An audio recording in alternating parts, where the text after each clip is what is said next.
Bases are compounds that produce hydroxide ions in solution.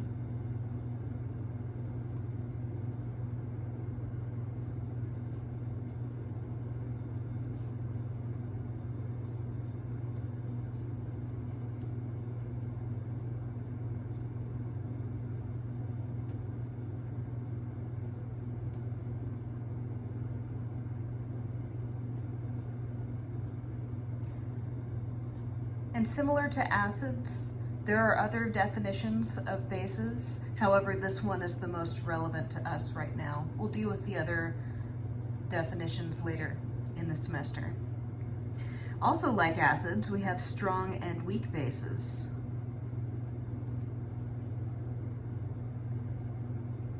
Strong bases will completely ionize.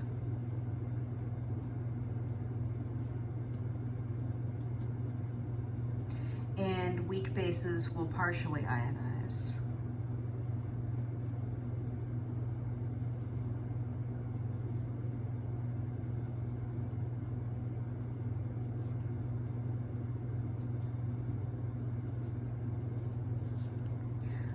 Right, there are two types of bases that we're dealing with today.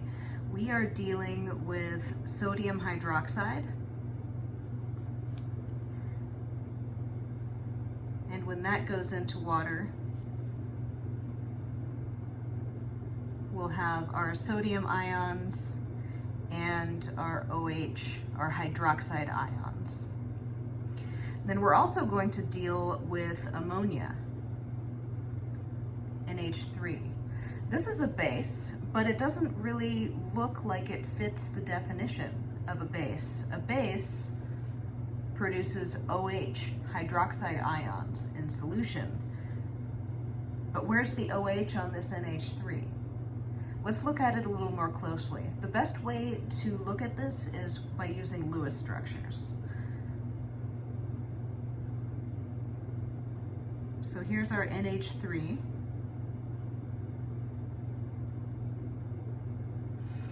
And we're putting it into some water.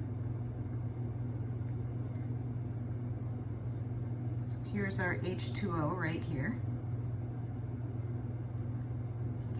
Now what I'm about to show you is called an arrow pushing mechanism. It's not something you need to know for this course. However, it's a great way to describe the process that we're going through right now. So if you put that NH3 in solution in water, this lone pair right here is going to attack that hydrogen right there. When it attacks that hydrogen, the two electrons that are in this bond between the hydrogen and the oxygen are just going to attach themselves to the oxygen. And so what we end up with here is an NH4 ion.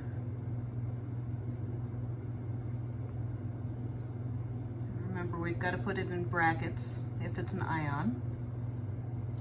And the species here that has the positive charge is the nitrogen here. If you remember how to calculate formal charge, you can do that. And then we have what's left of this water molecule, which is just the OH ion.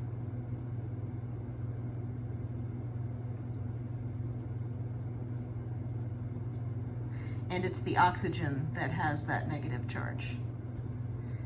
Right there. You can calculate formal charge if you like.